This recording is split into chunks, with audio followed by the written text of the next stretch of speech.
കാലം തെറ്റി പറയുന്ന ഒരു കഥയായിരിക്കും ഇത്. ചില അസമയത്തെ മഴയുള്ള രാത്രികളിൽ ഇത്തരത്തിലുള്ള കഥകൾ ആത്മാവിൽ നിന്ന് പുറത്തേക്ക് വരും. അതിങ്ങനെ ഒഴുകിക്കൊണ്ടേയിരിക്കും.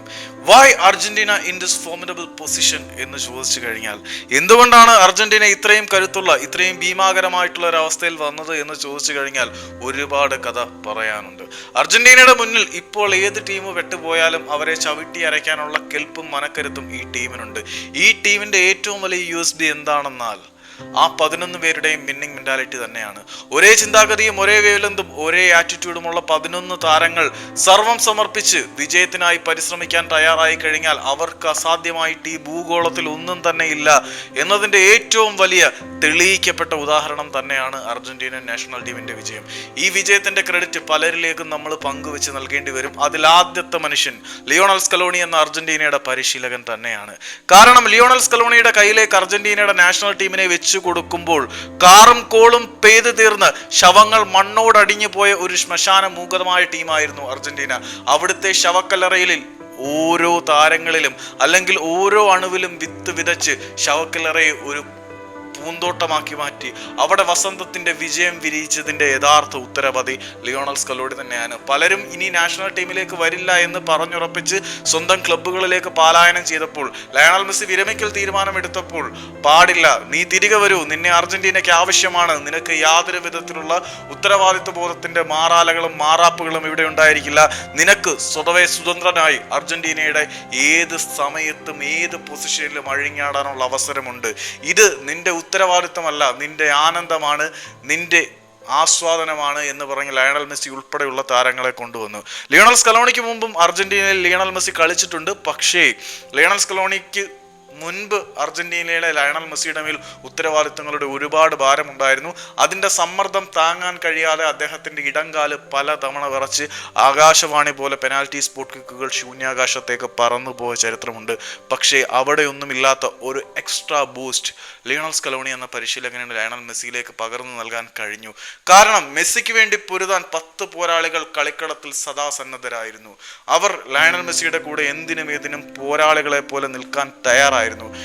അധികം ഉദാഹരണങ്ങളിലേക്ക് പോകണ്ട, അവരുടെ മെസ്സിയുടെ അധികം ഉദാഹരണങ്ങളിലേക്കൊന്നും നമ്മൾ പോകേണ്ട കാര്യമില്ല. മെസ്സി പറയുന്നതിനപ്പുറം അവരുടെ താരങ്ങൾക്കില്ലെന്ന് മനസ്സിലാക്കുകയാണ്.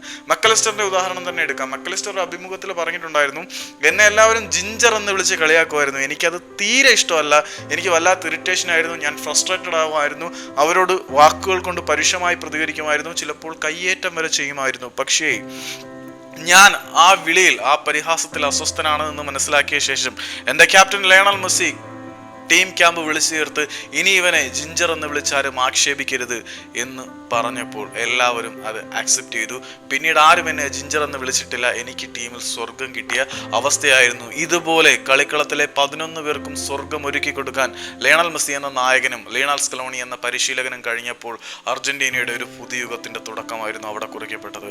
ഡിപോളിന്റെ വാക്കുകൾ തന്നെ നമുക്ക് മറ്റൊരു ഉദാഹരണമായി എടുക്കാം. ലയണൽ മെസ്സിക്ക് വേണ്ടി ഞാൻ ചാവാൻ തയ്യാറാണ്, അദ്ദേഹത്തിന് വേണ്ടി എന്ത് യുദ്ധവും ജയിക്കാൻ ഞാൻ തയ്യാറാണ്, ലയണൽ മെസ്സിയുടെ പോരാളിയും ബോഡി ഗാർഡും അംഗരക്ഷകനും എല്ലാം ഞാനാകുമെന്ന് ഡീപോൾ പറയുമ്പോൾ എത്രമാത്രം തൻ്റെ നായകന്റെ കരുത്തിൽ അല്ലെങ്കിൽ തൻ്റെ നായകന്റെ സംരക്ഷണം തന്നിലായിരിക്കണമെന്ന ബോധ്യമുള്ള പോരാളിയുടെ മനസ്സുണ്ട്, എത്രമാത്രം വിന്നിംഗ് മെന്റാലിറ്റി ഉണ്ട്, എത്രമാത്രം വരിയൽ മൊറയിലുണ്ട് ഡീപോളിന് എന്നൊക്കെ ആ വാക്കുകളിൽ കൂടെ വ്യക്തമാണ്.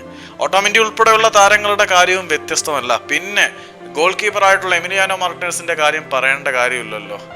ഇംഗ്ലീഷ് പ്രീമിയർ ലീഗിൽ കളിക്കുമ്പോൾ കാണുന്ന എമിലിയാനോ അല്ല നമ്മൾ അർജന്റീനയ്ക്ക് വേണ്ടി കളിക്കുമ്പോൾ. അവിടെ മെസ്സിക്ക് വേണ്ടി പൊരുതുന്ന ഒരു പോരാളിയെ നമുക്ക് കാണാൻ കഴിയും.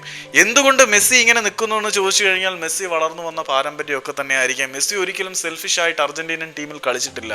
അവിടെ ഉത്തരവാദിത്തങ്ങളുടെ മാറാലകൾ അദ്ദേഹത്തിനില്ല. ലയണൽ സ്കലോണി വരുന്നതിന് മുമ്പ് അർജന്റീനൻ ഡ്യൂട്ടി, ലയണൽ മെസ്സിക്ക് നൽകുന്ന സമ്മർദ്ദം, അതൊരു ജോലിയായിരുന്നു, ജോലി ഭാരമായിരുന്നു, കടമയായിരുന്നു. പക്ഷേ സ്കലോണി വന്നതിന് ശേഷം 11 താരങ്ങൾക്കും പോരാട്ടം ആസ്വദിക്കാൻ കഴിയുന്ന ഒരു പോരാട്ടമായി മാറിയിരിക്കുകയാണ്. വിജയത്തിലും പരാജയത്തിലും പരസ്പരം കുറ്റപ്പെടുത്താതെ താരങ്ങളെ പരസ്പരം ഒരു കുടുംബം എന്ന പോലെ ചേർത്ത് നിർത്തുന്ന ലയണൽ സ്കലോണി എന്ന പരിശീലകന്റെ കീഴിൽ ബാഴ്സലോണയുടെ വണ്ടർ പീരീഡിൽ, ബാഴ്സലോണയുടെ പ്രൈം ടൈമിൽ താൻ അനുഭവിച്ച ആ കുടുംബത്തിന്റെ സുരക്ഷിതത്വ ബോധം, രക്ഷകർത്തൃ ബോധമെല്ലാം അനുഭവിക്കാൻ ലയണൽ മെസ്സിക്ക് കഴിഞ്ഞു. അതുകൊണ്ട് ലയണൽ മെസ്സിക്ക് അതൊരു കടമയോ ജോലിയോ ആയി മാറിയിരുന്നില്ല, തൻ്റെ ജീവിതത്തിൻ്റെ ആസ്വാദനം തന്നെയായിരുന്നു. ആ ആസ്വാദനം തന്നെയാണ് അർജന്റീനൻ ടീമിനെ ഇത്രമാത്രം പവർഫുൾ ആക്കി മാറ്റിയത്, ഇത്രമാത്രം ഫോമിഡബിൾ ആക്കി മാറ്റിയത്.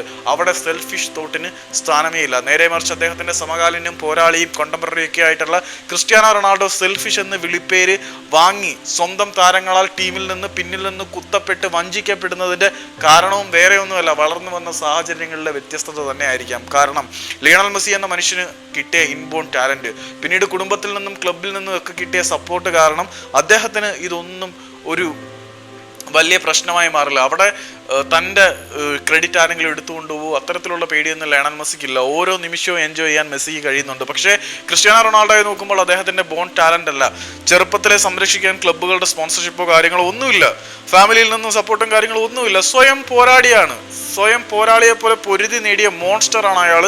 അതുകൊണ്ട് തൻ്റെ വിജയത്തിൻ്റെ ക്രെഡിറ്റും തൻ്റെ റെക്കഗ്നീഷനും ഒന്നും മറ്റൊരാളുമായിട്ട് ഷെയർ ചെയ്യാൻ അയാളെ കൊണ്ട് കഴിയില്ല. ലയണൽ മെസ്സിക്ക് അർജന്റീനയിൽ ഒരു കുടുംബം എന്ന പോലെ എല്ലാവരുമായിട്ടും എല്ലാം ഷെയർ ചെയ്യാൻ പറ്റുന്നുണ്ട്. അവിടെ 11 പേർക്കും ഒരേ മെന്റാലിറ്റിയാണ്. ഇത്തരത്തിലൊരു പോരാളികളുടെ കൂട്ടം എതിരാളികളെ എതിർക്കാൻ നിൽക്കുമ്പോൾ മറ്റുള്ളവർക്ക് അത്ര വേഗം അവരെ പരാജയപ്പെടുത്താൻ കഴിയില്ല. കാരണം ഒരേ മനസ്സുള്ള 11 പോരാളികളും 11 മനസ്സുള്ള 11 പോരാളികളും നേരിട വരുമ്പോൾ ഒരു ഒത്തിണക്കവും സൗഹൃദവും സാഹോദര്യവും എല്ലാം അർജന്റീനയ്ക്ക് വളരെ വ്യക്തമായിട്ടുള്ള അപ്പർ ഹാൻഡ് നൽകുന്നുണ്ട്. പോർച്ചുഗലിനും ക്രിസ്ത്യാനോയ്ക്കും എന്താണ് സംഭവിച്ചത് എന്ന് ചോദിച്ചു കഴിഞ്ഞാൽ ക്രിസ്ത്യാനോ റൊണാൾഡോയുടെ ഇൻഡിവിജ്വൽ ബ്രില്യൻസിനെ ഒന്നും ആർക്കും വില കുറച്ച് കാണാൻ കഴിയില്ല. എവിടെയാണ് പരാജയപ്പെട്ടത്, എവിടെയാണ് ക്രിസ്ത്യാനോ റൊണാൾഡോയ്ക്ക് എല്ലാം നഷ്ടപ്പെട്ടത്, ലയണൽ മെസ്സിക്ക് എല്ലാം ലഭിച്ചത് എന്ന് ചോദിച്ചു കഴിഞ്ഞാൽ ഈ വിന്നിങ് മെന്റാലിറ്റിയും ഈ സഹജമായ സ്നേഹവും ഒക്കെ തന്നെയാണ് കാരണം. അപ്പം കൊണാന്ന് ബോറടിപ്പിച്ചെന്നറിയാം.